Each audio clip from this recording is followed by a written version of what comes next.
चालान करने को लेकर ई डिटेक्शन सिस्टम आया, जगह जगह सीसीटीवी कैमरे लगा दिए गए। अब आ गई एक और नई बला जो बढ़ाएगी ड्राइवरों की टेंशन।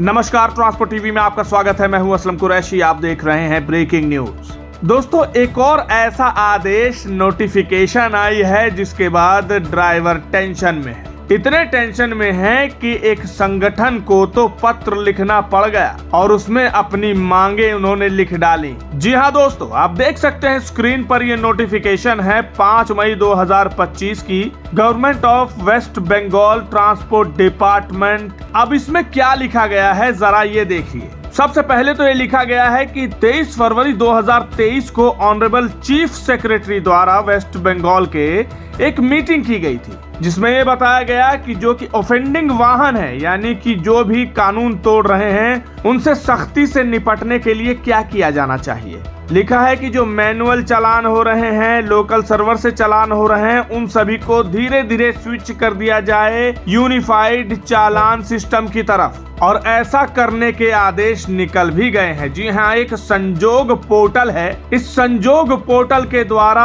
अब चालान भी होंगे और एक तरह से पूरी नजर रखी जाएगी जो भी कानून तोड़ रहा है उसको लेकर। क्या है ये संजोग पोर्टल या यूनिफाइड ई चालान पोर्टल, आपको बताएंगे इस अंतराल के बाद। ट्रक हो या बस, टैक्सी हो या ऑटो, छोटा हाथी हो या पिकअप, इन सब का बीमा सिर्फ और सिर्फ ट्रांसपोर्ट मॉल से। गाड़ी की आरसी और पुरानी बीमा पॉलिसी अभी भेजें 90-831-90-831 पर। जी हाँ दोस्तों, यूनिफाइड पोर्टल, जिससे नाम से ही पता लग रहा है कि एक ऐसी जगह जहां पर सब कुछ होगा। ये एक तरह से सेंट्रलाइज्ड ऑनलाइन प्लेटफॉर्म है जो इसलिए डिजाइन किया गया है कि यहाँ पर तरह तरह की सर्विसेज, इंफॉर्मेशन और कार्य प्रणाली हो जो यूजर फ्रेंडली हो। यानी कि एक तरह से वन स्टॉप शॉप है जहां पर सभी तरह के काम हो सकते हैं चालान और वाहन की गतिविधियों को लेकर। इसके थ्रू आप ट्रांसपोर्ट डिपार्टमेंट से इंटरेक्ट कर सकते हैं और अपनी बातें रख सकते हैं। एक तरह से ट्रांसपोर्ट डिपार्टमेंट ने सारे प्रोसेस को स्ट्रीमलाइन यानी कि स्मूथ करने के लिए इसे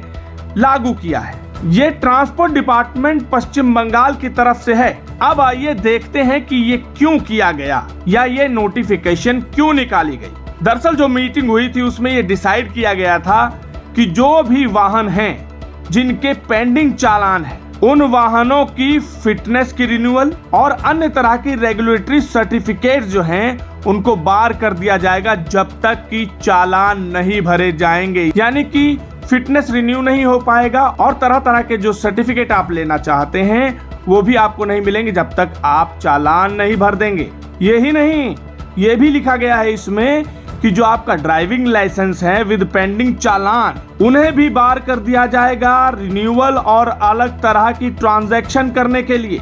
हाँ, बस उनकी सस्पेंशन नहीं होगी और रिवोकेशन नहीं होगी जब तक कि चालान पेंडिंग है या चालान आप भर नहीं देते। अब ये संजोग पोर्टल पश्चिम बंगाल के IT एंड ई डिपार्टमेंट के सहयोग से लागू किया जा रहा है ताकि ये जो चालान की कमियां हैं या इस तरह के सिस्टम को लागू करना है उसे बेहतर तरीके से किया जा सके और रिक्वायरमेंट को मीट किया जा सके। अब इसकी जरूरत क्यों आन पड़ी ये भी जान लीजिए, ये भी इसी नोटिफिकेशन में लिखा है। दरअसल ये ऑब्जर्व किया गया कि जो पेंडिंग रेवेन्यू है इन ऑफेंडिंग वाहनों की तरफ से और पेंडिंग चालान को लेकर वो लगातार बढ़ रहा है, उसमें वृद्धि हो रही है और राजस्व का एक तरह से नुकसान हो रहा है।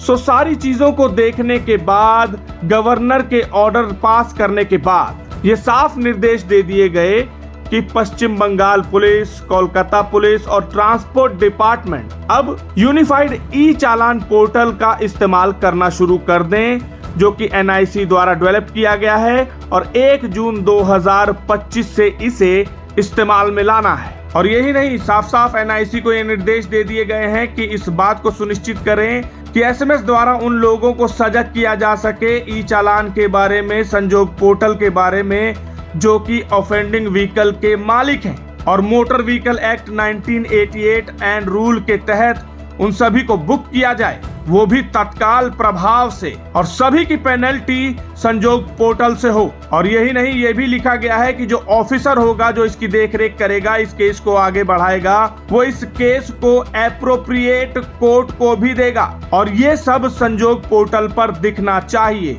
और इसमें साफ साफ लिख दिया गया है कि जब तक मामला कोर्ट को फॉरवर्ड नहीं किया जाएगा तब तक गाड़ी मालिक को पूरी आजादी है कि वो ऑनलाइन पे कर सकता है फाइन। आगे लिखा है कि नो AETC यानी कि auto ammunition testing centre should be allowed to issue any PUCC until the pending case are disposed of or sent to court। यानी कि कोई PUCC भी नहीं बनेगी जब तक कि चालान का केस डिस्पोज ऑफ नहीं हो जाए या कोर्ट को नहीं भेज दिया जाए, और तब तक किसी भी तरह का फिटनेस या सर्टिफिकेट नहीं हो सकता लागू जब तक कि चालान पे न कर दिया जाए। और यही नहीं, एक बात और लिखी है कि कोई भी नागरिक फाइन पे करने के लिए चुन सकता है अपना पेंडिंग ई चालान और अपने सभी पेंडिंग चालान को लेकर इस पोर्टल के द्वारा। अब ये सब तो लागू कर दिया गया। इसके बाद फेडरेशन ऑफ वेस्ट बंगाल आगे आया।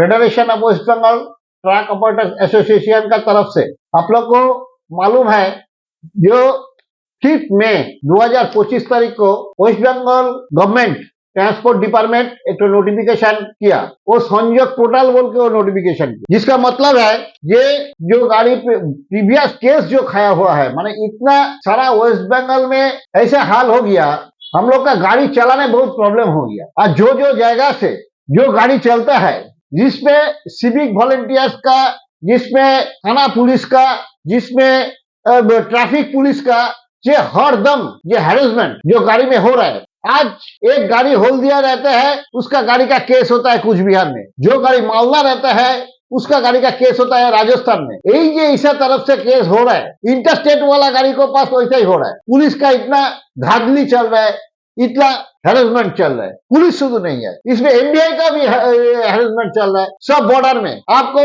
थोड़ा हाइट होने से व कोई कुछ होने से एक करके केस भेज देता है, कोई उत्कर्ष नहीं मिलता है। सिविक वॉलंटियर्स को बोलिए, थाना पुलिस को बोलिए, पैसा मांगता है, पैसा नहीं देने से वो खड़ा करके एक छवि उठा के केस कर देता है। आज ऐसे ही मार्केट में जो हाल है भारतवर्ष में, ऑल ओवर भारतवर्ष में आज तेल का दाम, डीजल का दाम जो बढ़ा हुआ है। अंतर्जातिक बाजार में तेल का दाम बहुत कम गया है, क्रूड ऑयल का दाम, किंतु इसका दाम रेट बढ़ा हुआ है। इसके ऊपर ये जो नोटिफिकेशन जो भेजा है, यही नोटिफिकेशन में क्या बोला हुआ है, जो गाड़ी का है उसका प्रीवियस जो केस खाया हुआ है, एक गाड़ी 5,000 से 50,000 तक केस खा के रखा है। आज के वही 50,000 केस यदि एक बार में दे नहीं सकेगा कोई, ये जो पोल्यूशन होगा नहीं, टैक्स नहीं होगा, ये जो CF नहीं होगा, परमिट नहीं होगा, ये बहुत भयानक बढ़िया केस है। हम लोग का माननीय परिवहन मंत्री से अर्जी है कि हम लोग डेपुटेशन देगा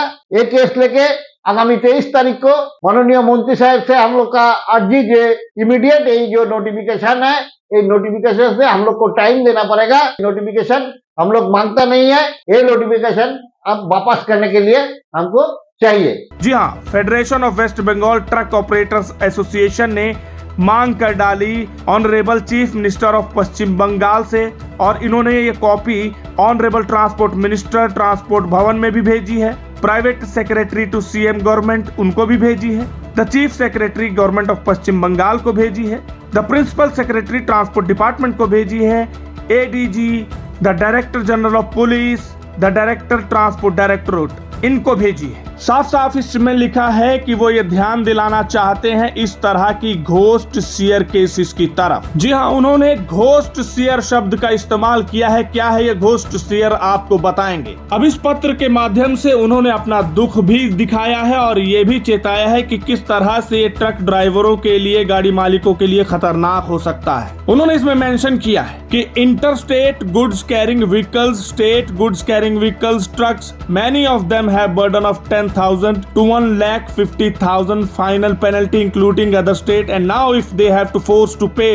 fine for renewing fitness and other regulatory certificates, they have to sold their respective trucks on scrap value। उन्होंने कहा कि पहले ही ट्रक ड्राइवर और गाड़ी मालिक पर एक बर्डन रहता है 10,000 से लेकर 1.5 लाख तक की पेनल्टी का, अगर वो किसी अदर स्टेट में जाते हैं, इंटर स्टेट में जाते हैं। और अब इस तरह का जो फोर्स किया जा रहा है रिन्यूइंग फिटनेस और अदर रेगुलेटरी सर्विसेज को लेकर, या उन्हें बाध्य किया जा रहा है, तो इसके बाद तो उनके पास एक ही चारा बचता है कि वो अपनी गाड़ियों को कूड़े के भाव बेच दें, क्योंकि इस काम में फायदा तो अब है नहीं। अब जैसा कि हमने बताया कि उन्होंने घोस्ट शेयर का शब्द इस्तेमाल किया, इसका मतलब ये है, जब हमने उनसे पूछा कि घोस्ट सीयर क्या है, तो उन्होंने कहा ये है कि हम बैठे तो यहाँ हैं, लेकिन हमारा भूत कहीं चल रहा होगा और गाड़ी का चालान हो जाएगा और फिर हम बाध्य हो जाएंगे, जब तक कि चालान ना भर सके गाड़ी चला ना पाएंगे। और इसको इन्होंने एक उदाहरण के तौर पर इसी में लिखकर समझाया है कि गाड़ी जो कि दुर्गापुर में होगी, लेकिन ऑनलाइन घोस्ट सीयर केसेस वो कोलकाता ट्रैफिक पुलिस की तरफ से झेलेगी, जो कि कहीं और चल रही होगी। और आगे उन्होंने ये भी लिखा है कि वो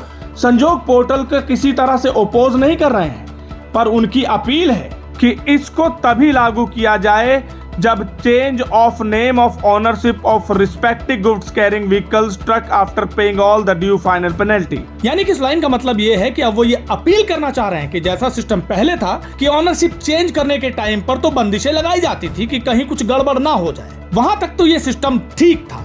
पर ये जो नया सिस्टम है कि चालान पेंडिंग है तो पीयूसीसी नहीं होगा, फिटनेस नहीं होगी, ये सब अभी लागू ना हो तो बेहतर है। यही नहीं, आगे उन्होंने ये भी मेंशन किया है कि जो सभी तरह के ब्रिजेस हैं, जैसे Mohanpur bridge, Khukurdaha bridge, DVC bridge, Gauranga bridge, Belgharia bridge और बाकी अन्य ब्रिजेस के नाम लिखते हुए उन्होंने कहा है कि ये सभी बंद हैं, इन्हें खोला जाए, क्योंकि इनकी वजह से क्या होता है, गाड़ियों को एक लंबे रूट से लेकर जाना पड़ता है, जिसकी वजह से उन्हें काफी खर्चा पड़ता है और अलग कई तरह के एक्सपेंसेस झेलने पड़ते हैं। तो इन सब बातों का ध्यान खींचते हुए उन्होंने अपील की है कि अभी इस चीज को इम्पोज ना किया जाए कि certificate of fitness, road tax, pollution permit जो कि है यूनिफाइड ई चालान से किए जाएं, उन्हें अभी रोक दिया जाए। फिलहाल एक तरह से मोहलत मांगी है और कहा है कि लोक अदालत के थ्रू अभी हमें ये पेनल्टी भरने की मोहलत दी जाए, जो कि अभी लोगों के ऊपर पेंडिंग है, उसके बाद संजोग को लाया जाए। अब सोचने वाली बात यह है कि तरह तरह की चीजें आ रही हैं। पहले ही ट्रांसपोर्ट जगत के लोग परेशान हैं, कहीं ई डिटेक्शन सिस्टम आ जाता है, कहीं चालान को लेकर तरह तरह की चीजें सामने आ जाती हैं, राजस्व को लेकर तो बहुत ध्यान दिया जा रहा है, लेकिन ट्रांसपोर्ट जगत के लोगों की समृद्धि के लिए, उनके विकास के लिए क्या किया जा रहा है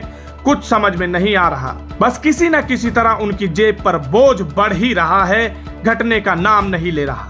इसी तरह का दर्द इस पत्र में फेडरेशन ऑफ ट्रक ऑपरेटर पश्चिम बंगाल ने दिखाया है। अब इसको लेकर के क्या रिजल्ट आता है वो तो वक्त ही बताएगा, लेकिन फिलहाल इस खबर को सुनकर आपके क्या विचार हैं कमेंट सेक्शन में लिखकर जरूर बताइएगा। अगर आपने अभी तक हमारा यूट्यूब चैनल सब्सक्राइब नहीं किया है तो चैनल को सब्सक्राइब कर लें। फेसबुक और एक्स पर भी आप हमें फॉलो कर सकते हैं। ट्रांसपोर्ट टीवी देखने के लिए धन्यवाद।